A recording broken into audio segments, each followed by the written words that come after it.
ಕೆಲವೇ ಹೊತ್ತಲ್ಲಿ ಸಚಿವ ಸಂಪುಟ ಸಭೆ ಆರಂಭ ಆಗುತ್ತೆ. ಸಿದ್ದರಾಮಯ್ಯ ವಿಧಾನಸೌಧದತ್ತ ಹೊರಟಿದ್ದಾರೆ. ಸಂಪುಟದಲ್ಲಿ ಬಜೆಟ್ಗೆ ಅನುಮೋದನೆ ಪಡೆಯಲಿದ್ದಾರೆ ಸಿದ್ದರಾಮಯ್ಯ. ದಾಖಲೆ ಬಜೆಟ್ ಮಂಡನೆಗೆ ಸಿದ್ದರಾಮಯ್ಯ ಸಿದ್ಧತೆಯನ್ನ ಮಾಡಿಕೊಂಡಿರುವಂಥದ್ದು. ವಿಧಾನಸೌಧಕ್ಕೆ ಸಿಎಂ ಸಿದ್ದರಾಮಯ್ಯ ಆಗಮಿಸ್ತಾ ಇದ್ದಾರೆ. ಬಜೆಟ್ ಪುಸ್ತಕದ ಸೂಟ್ಕೇಸ್ ಹಿಡಿದು ಸಿಎಂ ಎಂಟ್ರಿ ಕೊಟ್ಟಿದ್ದಾರೆ. ಕೆಲವೇ ಹೊತ್ತಲ್ಲಿ ಸಚಿವ ಸಂಪುಟ ಸಭೆ ಕೂಡ ಆರಂಭ ಆಗತ್ತೆ.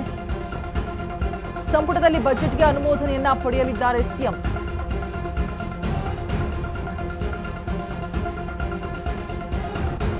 ದಾಖಲೆಯ ಬಜೆಟ್ ಮಂಡನೆಗೆ ಸಿದ್ದರಾಮಯ್ಯ ಸಿದ್ಧತೆ ಮಾಡಿಕೊಂಡಿರುವಂಥದ್ದು. ಇನ್ನೇನು ಕೆಲವೇ ಕ್ಷಣಗಳಲ್ಲಿ ಆಯವ್ಯಯವನ್ನ ಮಂಡಿಸಲಿದ್ದಾರೆ ಸಿಎಂ ಸಿದ್ದರಾಮಯ್ಯ. ಬಜೆಟ್ ಪುಸ್ತಕದ ಒಂದು ಸೂಟ್ಕೇಸ್ ಅನ್ನ ಹಿಡಿದು ಸಿಎಂ ಎಂಟ್ರಿ ಕೊಟ್ಟಿದ್ದಾರೆ ವಿಧಾನಸೌಧಕ್ಕೆ. ಇನ್ನು ಕೆಲವೇ ಹೊತ್ತಲ್ಲಿ ಸಚಿವ ಸಂಪುಟ ಸಭೆ ಆರಂಭ ಆಗುತ್ತೆ. ಸಂಪುಟದಲ್ಲಿ ಬಜೆಟ್ಗೆ ಅನುಮೋದನೆಯನ್ನ ಪಡೆಯಲಿದ್ದಾರೆ ಸಿಎಂ ಸಿದ್ದರಾಮಯ್ಯ. ಕೊರಡೆ ಅಧಿಕಾರಿಗಳು ಸಿಎಂ ಸಿದ್ದರಾಮಯ್ಯ ಬಳಿಗೆ ಬಂದು ಆ ಬಜೆಟ್ ಪುಸ್ತಕ ಇರುವಂತಹ ಸುಟ್ಕೇಸ್ ಅನ್ನ ಹಸ್ತಾಂತರಿಸಿದ್ರು. ಈಗ ಸಿದ್ದರಾಮಯ್ಯ ವಿಧಾನಸೌಧದತ್ತ ಹೊರಡುತ್ತಾ ಇರುವಂಥದ್ದು. ಇನ್ನು ಕೆಲವೇ ಹೊತ್ತಲ್ಲಿ ಸಚಿವ ಸಂಪುಟ ಸಭೆ ಕೂಡ ಆರಂಭ ಆಗುತ್ತೆ. ಅನುಮೋದನೆಯನ್ನು ಕೂಡ ಪಡೆಯಲಿದ್ದಾರೆ ಸಿಎಂ ಸಿದ್ದರಾಮಯ್ಯ ಸಂಪುಟದಲ್ಲಿ ಬಜೆಟ್ಗೆ.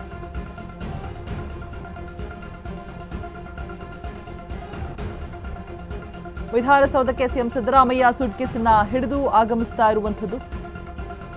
ಎಂಟ್ರಿ ಕೊಡ್ತಾ ಇರುವಂತಹ ದೃಶ್ಯಗಳನ್ನ ನೀವು ಪರದೆಯ ಮೇಲೆ ಗಮನಿಸ್ತಾ ಇದ್ದೀರಾ. ಕೆಲವೇ ಹೊತ್ತಲ್ಲಿ ಆಯವ್ಯಯವನ್ನ ಮಂಡಿಸಲಿದ್ದಾರೆ ಸಿಎಂ ಸಿದ್ದರಾಮಯ್ಯ.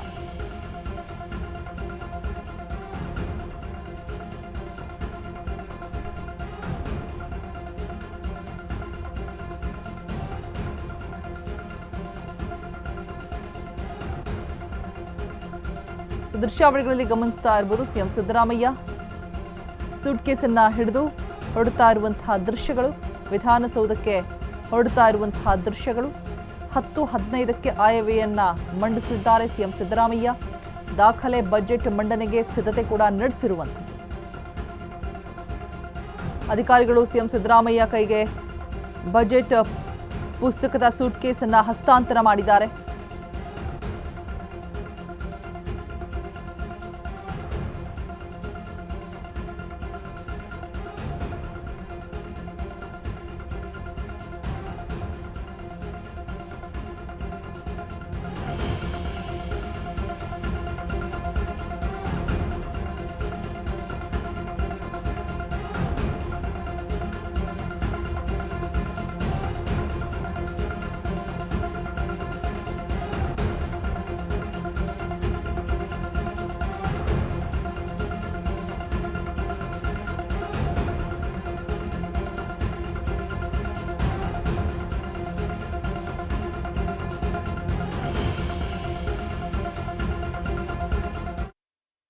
ಯುವಕರಿಗೆ ಜಾಬ್ ಇಲ್ಲದೆ ಇವತ್ತು ಎಷ್ಟೋ ಯುವಕರು ಆತ್ಮಹತ್ಯೆಗೆ ಶರಣಾಗ್ತಿರೋದು ನೋಡ್ತಾ ಇದ್ದೀವಿ. ಇತ್ತೀಚೆಗೆ ದಾವಣಗೆರೆಯಲ್ಲಿ ಹಾವೇರಿಯಲ್ಲಿ ಒಬ್ಬ ಯುವಕ ಆತ್ಮಹತ್ಯೆ ಮಾಡಿಕೊಂಡು ಡೆತ್ ನೋಟಲ್ಲೇ ಬರೆದಿದ್ದೇನೆಂದರೆ 7-8 ವರ್ಷಗಳಿಂದ ನಾನು ಕಾಂಪಿಟೇಟಿವ್ ಎಕ್ಸಾಮ್ಗೋಸ್ಕರ ತಯಾರಿ ಮಾಡ್ತಾ ಇದ್ದೆ.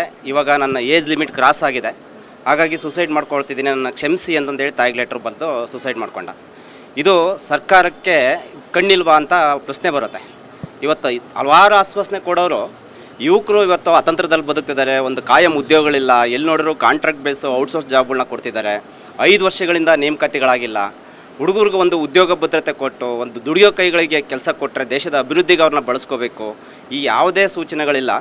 ಹಾಗಾಗಿ ನಾವು ಸರ್ಕಾರಕ್ಕೆ ಈ ಬಜೆಟಲ್ಲಿ ಹೆಚ್ಚು ಉದ್ಯೋಗ ಸೃಷ್ಟಿಗೆ ಅವಕಾಶ ಮಾಡಿಕೊಡ್ಬೇಕು, ವೇಕೆನ್ಸಿನ ಫಿಲ್ ಮಾಡಬೇಕು. ಸುಮಾರು ಕರ್ನಾಟಕ ಗೋರ್ಮೆಂಟಲ್ಲಿ 2,85,000 ಉದ್ಯೋಗಗಳು ಖಾಲಿದ್ದಾವೆ. ಸೆಂಟ್ರಲ್ಲೂ ಕೂಡ ಇದೆ 9 ಲಕ್ಷಕ್ಕೂ ಹೆಚ್ಚು ಉದ್ಯೋಗಗಳು ಅಲ್ಲಿ ಸೆಂಟ್ರಲಲ್ಲಿ ಖಾಲಿದ್ದಾವೆ. ಆ ಉದ್ಯೋಗಗಳನ್ನ ಕಾಯಂ ನೇಮಕಾತಿಯಲ್ಲಿ ಮಾಡಿಕೊಳ್ಳದೆ ಔಟ್ಸೋರ್ಸ್ ಕೊಡ್ತಿರೋದು ಇದು ಖಂಡನೀಯ. ಈ ಬಜೆಟಲ್ಲಾದರೂ ಕೂಡ ಇದಕ್ಕೆ ಹೆಚ್ಚು ಒತ್ತು ಕೊಡಬೇಕು, ಇದನ್ನ ತುಂಬ್ಕೋಬೇಕು. ಆಫ್ಟರ್ ಗ್ಲೋಬಲೈಸೇಷನ್ ಪಾಲಿಸಿ ನಂತರ ಎಲ್ಲ ಸರ್ಕಾರಗಳು ಯುವಕರ ಉದ್ಯೋಗಗಳನ್ನ ಕಿತ್ಕೊಳ್ಳೋದ್ರ ಜೊತೆಗೆ ಎಲ್ಲ ಕಾಯಂ ಉದ್ಯೋಗಗಳನ್ನ ನಾಶ ಮಾಡಿ ಅಲ್ಲಿ ಏನು ಇವತ್ತು ಸರ್ಕಾರಗಳು ನಾವು ಪ್ರತಿ 5 ವರ್ಷಕ್ಕೊಮ್ಮೆ ಚುನಾವಣೆ ನಡೆಯುತ್ತೆ, ಪಕ್ಷಗಳನ್ನು ಬದಲಾಯಿಸ್ತಾ ಬರ್ತೀವಿ. ಎಲ್ಲ ಪಕ್ಷಗಳು ಕೂಡ ಇದೇ ರೀತಿಯಾಗಿ ನಾವು ಜನಪರ ಇದ್ದೀವಿ ಅಂತ ಹೇಳಿಕೊಂಡು ಬಜೆಟ್ಗಳನ್ನ ಕಳೆದ 75 ವರ್ಷಗಳಿಂದ ಕೂಡ ಮಂಡನೆ ಮಾಡ್ಕೊಳ್ತಾನೆ ಬರ್ತಾ ಇದೆ. ಆದರೆ ಇವತ್ತಿನವರೆಗೂ ಆಯಿತು, ಕನಿಷ್ಠ ಇವತ್ತು ಶಿಕ್ಷಣ ಆಗಿರ್ಬೋದು, ಆರೋಗ್ಯ ಆಗಿರ್ಬೋದು, ಇದು ಏನು ಖಾತ್ರಿ ಮಾಡಬೇಕಾಗಿತ್ತು, ಯಾವುದೇ ಸರ್ಕಾರಗಳು ಕೂಡ ಇದನ್ನು ಸಂಪೂರ್ಣವಾಗಿ ಖಾತ್ರಿ ಮಾಡೋ ನಿಟ್ಟಿನಲ್ಲಿ ಯಾವುದೇ ಬಜೆಟಲ್ಲೂ ಕೂಡ ಕಾಣಲ್ಲ. ಇವತ್ತು ಶಿಕ್ಷಣದ ವಿಚಾರಕ್ಕೆ ಬರೋದಾದರೆ, ರಾಜ್ಯ ಇರಲಿ ಕೇಂದ್ರ ಇರಲಿ, ಕರ್ನಾಟಕದ ವಿಚಾರಕ್ಕೆ ಬರೋದಾದರೆ, ಕಳೆದ ವರ್ಷ ಕೂಡ ಯಾವ ರಾಜ್ಯ ಸರ್ಕಾರ ನಾವು ಇವತ್ತು ಬಡವ್ರ ಪರವಾಗಿದ್ದೀವಿ, ನುಡಿದಂತೆ ನಡ್ಕೊಳ್ತೀವಿ ಅಂತ ಹೇಳುತ್ತೆ, ಅದೇ ಸರ್ಕಾರ ಶಿಕ್ಷಣಕ್ಕೆ ನಮ್ಮ ತಿಳುವಳಿಕೆ ಮಟ್ಟಕ್ಕಿರುವಂಥದ್ದು ಕನಿಷ್ಠ 30% ಅಷ್ಟು ಶಿಕ್ಷಣಕ್ಕೆ ಇವತ್ತು ಮೀಸಲಿಡಬೇಕು ಅಂತ. ಆದರೆ ರಾಜ್ಯ ಸರ್ಕಾರಗಳು ಇವತ್ತು 10%, 12% ಈ ರೀತಿಯಾಗಿ ಇವತ್ತು ಶಿಕ್ಷಣ ಕೊಡಬೇಕಾಗಿರುವಂಥ ಅನುದಾನಗಳನ್ನು ಕಡಿತಗೊಳಿಸ್ತಾ ಬರ್ತಾ ಇದ್ದಾರೆ. ಇಲ್ಲಿ ಖಂಡಿತ ತುಂಬ ಇದೆ ನಿರೀಕ್ಷೆ. ಈ ಸರ್ಕಾರ ಏನು ಅಂದರೆ ನಿರೀಕ್ಷೆ ಹುಸಿ ಆಗಿರೋದು ಇದೆ. ಎಷ್ಟೊಂದು ಸಲ ಪದೇ ಅಡ್ವರ್ಟೈಸ್ಮೆಂಟ್ ನೋಡ್ತಾನೆ ಇರ್ತೀವಿ, ನುಡಿದಂತೆ ನಡೆದಿದ್ದೇವೆ ಅಂತ ಸರ್ಕಾರ ಹೇಳುತ್ತೆ. ಒಂದೊಂದಾಗೆ ಅದೆಲ್ಲವೂ ಕೂಡ ಪಕ್ಕಕ್ಕೆ ಸರಿತಾ ಇದ್ದಾರೆ ಅಂತ. ಈ ಬಸ್ ಪಾಸು ಮೇಡಮ್, ಹೆಣ್ಮಕ್ಳಿಗೆ ಮಾತೆತ್ತಿದ್ರೆ ಮಹಿಳಾ ಪರ ಅಂತ ಹೇಳ್ತಾರೆ. ಸೊ ಇಲ್ಲಿ ಸ್ಮಾರ್ಟ್ ಕಾರ್ಡ್ನ ಇಂಟ್ರೊಡ್ಯೂಸ್ ಮಾಡ್ತಾರೆ. ಯಾರು ಏನಕ್ಕೆ ಬೇಕು ಇವತ್ತು ಸ್ಮಾರ್ಟ್ ಕಾರ್ಡು? ಅದಕ್ಕೆ ಮತ್ತೆ ಕೋಟಿಗಟ್ಟಲೆ ಅದಕ್ಕೆ ಜಾರಿಗೊಳಿಸ್ಬೇಕು ಅಂತಲೇ ಇವತ್ತು ಮತ್ತೆ ಅಲ್ಲಿ ಒಂದಷ್ಟು ಪೋಲಾಗತ್ತೆ ಹಣ. ಇವಾಗ ನಾವು ಭಾರತದ ಪ್ರಜೆ, ನಾವು ಕರ್ನಾಟಕದ ಪ್ರಜೆ ಅಂತ ಆಧಾರ್ ಕಾರ್ಡಲ್ಲೇ ಗೊತ್ತಾಗ್ಬಿಡುತ್ತೆ. ಇನ್ನೇನು ಬೇಕು ಇವ್ರಿಗೆ ಅಂದರೆ ಇದೊಂದು ಪ್ಲ್ಯಾನ್ ಅಷ್ಟೇ. ಇವತ್ತು ಅದನ್ನು ಪಕ್ಕಕ್ಕೆ ಸರಿಯೋದಕ್ಕೆ ಏನು ಕೊಡ್ತಾಯಿದ್ರು ಇದು ಅದನ್ನು ಕೂಡ ಪಕ್ಕಕ್ಕೆ ಸರಿದು ಇವತ್ತು ಅದರಲ್ಲೂ ಕೂಡ ಗೋಲ್ಮಾಲ್ ಮಾಡೋ ಅಂಥದ್ದು ಇದು ಇವತ್ತು ನಿಲ್ಲಿಸಬೇಕು. ಅಲ್ಲಿ ಪೋಲಾಗೋಂಥ ಹಣದ ಬೇರೆದಕ್ಕೆ ಯೂಸ್ ಮಾಡಬೇಕು ಅಂತ ನಾವು ಹೇಳ್ತಾ ಇದ್ದೀವಿ. ಹಾಗೆ ಇವತ್ತು ನಾವು ಇಡೀ ಜೀವಮಾನ ದುಡಿಯೋದೇ ಇವತ್ತು ಮೂರೇ ಮೂಲಭೂತ ಸೌಲಭ್ಯಗಳಿಗೆ, ಒಂದು ಶಿಕ್ಷಣ ಆಗಿರ್ಬೋದು, ಆರೋಗ್ಯ, ಮತ್ತು ಇವತ್ತು ವಸತಿ, ಇದು ಮೂರನ್ನೂ ಇವತ್ತು ಏನು ನಮಗೆ ಕನ್ಫರ್ಮ್ ಆಗಿ ಇವತ್ತು ಕೊಡಬೇಕಾಗಿತ್ತು, ಖಾತ್ರಿಪಡಿಸ್ಬೇಕಾಗಿತ್ತು. ಅಲ್ಲಿ ಸರ್ಕಾರ ಇವತ್ತು ಅದನ್ನು ಮಾಡ್ತಾ ಇಲ್ಲ. ಶಿಕ್ಷಣ ನೋಡಿದ್ರೆ ಗಗನಕ್ಕೇರಿಸಿದ್ದಾರೆ. ಮತ್ತು ಇನ್ನೊಂದು ನ್ಯೂಸ್ ಇರೋದು, ಇವಾಗ KPS ಯೋಜನೆ ಅಂತ ಏನು ಮಾಡ್ತಾ ಇದ್ದಾರೆ, ಸರ್ಕಾರಿ ಶಾಲೆಗಳು ಮುಚ್ಚುತ್ತೆ. ಹೆಣ್ಣು ಮಕ್ಳಿಗೆ ಸಿಕ್ಕಾಪಟ್ಟೆ ಪ್ರಾಬ್ಲಮ್ಮು. ಇವ್ರು ಹೇಳ್ತಾರೆ ಹಳ್ಳಿಯಿಂದ ಗ್ರಾಮ ಪಂಚಾಯತಿಗೆ ಹೋಗಿ ಅಟೆಂಡ್ ಮಾಡಿಸಿ ಅಂತ. ಮಕ್ಳನ್ನ ಹೆಂಗೆ ಸಾಧ್ಯ ಮೇಡಮ್? ಇವತ್ತು 1ನೇ ಕ್ಲಾಸ್ ಮಗುನ ಹಿಡ್ಕೊಂಡು ಹೋಗಕ್ಕೆ ಸಾಧ್ಯನಾ? ಹೆಚ್ಚು ಹೆಣ್ಮಕ್ಳು ಇದರಿಂದ ಡ್ರಾಪ್ ಔಟ್ ಆಗ್ತಾರೆ, ಶಿಕ್ಷಣ ಕೊಡ್ತಾ ಬೀಳುತ್ತೆ. ಇಂಥದನ್ನೆಲ್ಲ ಇವತ್ತು ಬಿಡಬೇಕು. ಇವತ್ತು ನಾವು ನಾಗರಿಕ ಸಮಾಜದಲ್ಲಿ ಬದುಕ್ತಾ ಇದ್ದೀವಿ. ಯಾಕೆ ಅಂತಂದರೆ ಮ್ಯಾಮ್, ಇವತ್ತು ಸರ್ಕಾರ ಅನ್ನೋಂಥದ್ದನ್ನ ನಾವು ಫ್ರೇಮ್ ಮಾಡ್ಕೊಂಡಿದ್ದೀವಿ. ಸೊ ಆ ಸರ್ಕಾರದ ಜವಾಬ್ದಾರಿ ಏನು? ಈ ದೇಶದಲ್ಲಿ ಹುಟ್ಟಿದೆಯಾ ಅಂದರೆ ಶಿಕ್ಷಣ ಸರ್ಕಾರದ ಜವಾಬ್ದಾರಿ, ಆರೋಗ್ಯ ಸರ್ಕಾರದ ಜವಾಬ್ದಾರಿ, ಉದ್ಯೋಗ ಸರ್ಕಾರದ ಜವಾಬ್ದಾರಿ. ಇಲ್ಲೇನಾಗ್ತಿದೆ ಮ್ಯಾಮ್, ಎಷ್ಟೇ ಸರ್ಕಾರಗಳು ಬಂದು ಹೋದರೂ ಕೂಡ ಇವತ್ತು ಶಿಕ್ಷಣ ತೊಗೋಬೇಕಾ, ನಿಮ್ಮ ಅಪ್ಪನ ಜೇಬಲ್ಲಿ ಎಷ್ಟು ದುಡ್ಡು ಇದೆಯೋ ಡಿಸೈಡ್ ಮಾಡೋದು. ಇವತ್ತು ನನಗೇನು ಹುಷಾರಿಲ್ಲ, ನಾನು ಉಳಿಸ್ಕೋಬೇಕು ಅಂತಂದರೆ ನನ್ನ ಹತ್ರ ಎಷ್ಟು ದುಡ್ಡಿದೆ ಅನ್ನೋ ಡಿಸೈಡ್ ಮಾಡ್ತೀವಿ. ಸೊ ಉದ್ಯೋಗನೂ ಅಷ್ಟೇ ನನ್ನ ಮೇಲೆ ಡಿಸೈಡ್ ಆಗಿದೆ. ಸೊ ಎಲ್ಲದೂ ನನ್ನದೇ ಜವಾಬ್ದಾರಿ ಅಂತಾದರೆ ಸರ್ಕಾರದ ಜವಾಬ್ದಾರಿ ಏನು ಆಗಿದೆ? ಸೊ ಅಲ್ಲಿ ಮ್ಯಾಮ್ ನನಗನ್ಸೋದೇನು ಅಂದರೆ, ಈ ಫಸ್ಟ್ ಆಫ್ ಆಲ್ ಈ ಫಂಡಮೆಂಟಲ್ ಥಿಂಗ್ ಸರ್ಕಾರಕ್ಕೆ ಅರ್ಥ ಆಗ್ಬೇಕು ಮ್ಯಾಮ್. ಸರ್ಕಾರದ ಜವಾಬ್ದಾರಿ ಏನು ಅಂತ ಸರ್ಕಾರಕ್ಕೆ ಅರ್ಥ ಆಗಿಲ್ಲ. ಸೊ ಹಂಗಿದ್ಮೇಲೆ ಈ ಬಡ್ಜೆಟ್ಟು ಎಷ್ಟೇ ವರ್ಷ ಬಂದು ನಾವು ಅದು ಮಾಡ್ತೀವಿ ಅಂದರೆ ಏನು ಯೂಸು? ಸೊ ಇಲ್ಲಿ ರೋಡು ಅಂತ ರೋಡಲ್ಲಿ ಟ್ಯಾಕ್ಸ್ ಕಲೆಕ್ಟ್ ಮಾಡ್ತಾರೆ, ಮತ್ತು ಟೋಲ್ ಕಟ್ಸ್ಕೋತಾರೆ. ಎಜುಕೇಷನ್ಗೂ ಟ್ಯಾಕ್ಸ್ ಕಲೆಕ್ಟ್ ಮಾಡ್ತಾರೆ. ಪ್ರತಿಯೊಂದು ಮ್ಯಾಮ್, ಒಂದು ಭಿಕ್ಷುಕಿ ತನ್ನ ಮಗುಗೊಂದು ಬಿಸ್ಕೆಟ್ ತೊಗೊಂಡು ಅದರಲ್ಲೂ ಟ್ಯಾಕ್ಸ್ ಹೋಗೋದು. ಅಷ್ಟು ಟ್ಯಾಕ್ಸ್ ಅಮೌಂಟು ಮತ್ತು ಏನಾಗ್ತಿದೆ exactly? So they can't give proper education, health facility, employment. Then what government is doing? So ನನ್ನ ನಿರೀಕ್ಷೆ ಏನು ಅಂತಂದರೆ ಮ್ಯಾಮ್, ಈ ಬಡ್ಜೆಟಲ್ಲಿ ನಾನು ಹೇಳ್ದಂಗೆ ಸರ್ಕಾರ ಅವ್ರ ಜವಾಬ್ದಾರಿನ ಅರ್ಥ ಮಾಡ್ಕೋಬೇಕು. ಅವ್ರ ಜವಾಬ್ದಾರಿ ಅಂದ್ರೇನು? ಈ ದೇಶಕ್ಕೆ ಕಂಪ್ಲೀಟ್ ಶಿಕ್ಷಣ ಅವ್ರ ಜವಾಬ್ದಾರಿ, ಉದ್ಯೋಗ ಅವ್ರ ಜವಾಬ್ದಾರಿ, ಮತ್ತು ಆರೋಗ್ಯ ಅವ್ರ ಜವಾಬ್ದಾರಿ. ಇದನ್ನು ಕೊಡಬೇಕು. ಬಟ್ ಇವ್ರು ಇದನ್ನು ಕೊಡ್ದಲ್ಲೇ ಅದನ್ನೂ ಪ್ರೈವೇಟೈಸ್ ಮಾಡ್ತಿದ್ದಾರೆ, ಮಾಡಾಕ್ಬಿಟ್ಟಿದೆ. ಗೌರ್ಮೆಂಟ್ ಶಾಲೆಗಳನ್ನ ಮುಚ್ತಾ ಇದ್ದಾರೆ. ಇವತ್ತು ಹೆಲ್ತ್ ಸೆಕ್ಟರ್ಸ್ ಹೆಂಗಿದೆ ಗೊತ್ತು ನಿಮಗೆ? ಎಷ್ಟೋ ಫೇಕ್ ಫಾರ್ಮಸ್ಯೂಟಿಕಲ್ ಕಂಪನೀಸ್ನ ಅವ್ರು ಅಲೋ ಮಾಡ್ತಾ ಇದ್ದಾರೆ. ಸೊ ಇಷ್ಟು ಒಂದು ಇದರಲ್ಲಿ ನನ್ನ ಅಪೀಲ್ ಏನು ಅಂದರೆ, majority of the budget allocation ಎಜುಕೇಷನಿಗೆ ಕೊಡಬೇಕು, ಅದಾದಮೇಲೆ ಎಂಪ್ಲಾಯ್ಮೆಂಟ್ ಕೊಡಬೇಕು, ಟ್ರಾನ್ಸ್ಪೋರ್ಟಿಗೆ ಕೊಡಬೇಕು. ಇದನ್ನು ಕೊಟ್ಟಿಲ್ಲ ಅಂತಂದರೆ ನಾವು ನಾಗರಿಕ ಸಮಾಜದಲ್ಲಿ ಬದುಕಿಲ್ಲ ಅಂತಲೇ ಅರ್ಥ. ನಮಗೂ ಪ್ರಾಣಿಗಳಿಗೂ ವ್ಯತ್ಯಾಸ ಇಲ್ಲ ಅನ್ನೋ ಥರ ನನಗನ್ಸುತ್ತೆ. ಆ್ಯಕ್ಚುಲಿ ತೊಗೊಂಡ್ರೆ ಜನಸಾಮಾನ್ಯರಿಗೆ ನಿರೀಕ್ಷೆ ಬಹಳ ಇದೆ.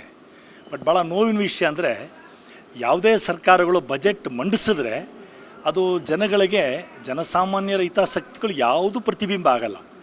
ಯಾಕೆಂದ್ರೆ ನಾವು ನೋಡ್ತಾ ಇದ್ದೀವಿ, ಬಜೆಟ್ ಕೇವಲ ನಾಮಕಾವಸ್ಥೆಗೆ ಆಗ್ತಿದೆ ಅಷ್ಟೇ. ಇದು ಬಜೆಟ್ಗೆ ಮುಂಚೆ ಬೆಲೆಗಳನ್ನ ಏರಿಸ್ತಾರೆ, ಬಜೆಟ್ ನಂತರ ಕೂಡ ಎಲ್ಲ ಅಗತ್ಯ ವಸ್ತುಗಳು ಬೆಲೆಗಳು ಏರುತ್ತೆ. ಆದರೆ ನೋಡಿ, ಇವತ್ತು ಕರ್ನಾಟಕದ ರಾಜ್ಯದ ಬಜೆಟ್ ತೊಗೊಂಡ್ರೆ ಭಾಳ ಆತಂಕಕಾರಿಯಾಗಿದೆ. ಇವಾಗ ನೋಡಿ, ರಾಜ್ಯದ ಒಟ್ಟಾರೆ ಬಜೆಟ್ಟು ಸರಿಸುಮಾರು 3,45,000 ಕೋಟಿ. ಇದರಲ್ಲಿ ಎಲ್ಲ ಸರ್ಕಾರಿ ನೌಕರರ ಸಂಬಳ, ಪೆನ್ಷನ್ನು, ಇಂಟ್ರೆಸ್ಟು, ಇವರೇನು ತೊಗೊಂಡಿದ್ದಾರೆ ಸಾಲ, ಅದರ ಇಂಟ್ರೆಸ್ಟು, ಅಡ್ಮಿನಿಸ್ಟ್ರೇಟಿವ್ ಎಕ್ಸ್ಪೆನ್ಸಸ್ ತೊಗೊಂಡ್ರೆ ಸುಮಾರು 2 ಲಕ್ಷ ಕೋಟಿ. ಅರೆ 3,45,000 ಕೋಟಿಲಿ 2 ಲಕ್ಷ ಕೋಟಿ ಇದಕ್ಕೆ ಹೋಗ್ಬಿಡ್ತು. ಇನ್ನು ಉಳಿಯೋ 1 ಲಕ್ಷ ಕೋಟಿನಲ್ಲಿ ಸರಿಸುಮಾರು ಇನ್ನೇನು ಮಾಡೋಕ್ಕಾಗ್ತದೆ? ಅದ್ರಲ್ಲಿ ಮತ್ತೆ ಇವರು ಸಬ್ಸಿಡಿಗಳಿಗೆ 82,000 ಕೋಟಿ ಹೋಗ್ಬಿಡುತ್ತೆ. ಇನ್ನು ಉಳಿದದ ಜನಕಲ್ಯಾಣ ಯೋಜನೆಗಳು ಅಂದರೆ ಸ್ಕೂಲ್ಗಳು ತೆಗೆಯೋದಕ್ಕೆ ಅಥವಾ ನಮಗೆ ಕಾಲೇಜ್ಗಳಿಗೆ, ಹಾಸ್ಪಿಟಲ್ಗಳಿಗೆ, ಈ ಥರ ಜನಕಲ್ಯಾಣ ಯೋಜನೆಗಳು ದುಡ್ಡೆಲ್ಲಿಂದ ಬರ್ತದೆ?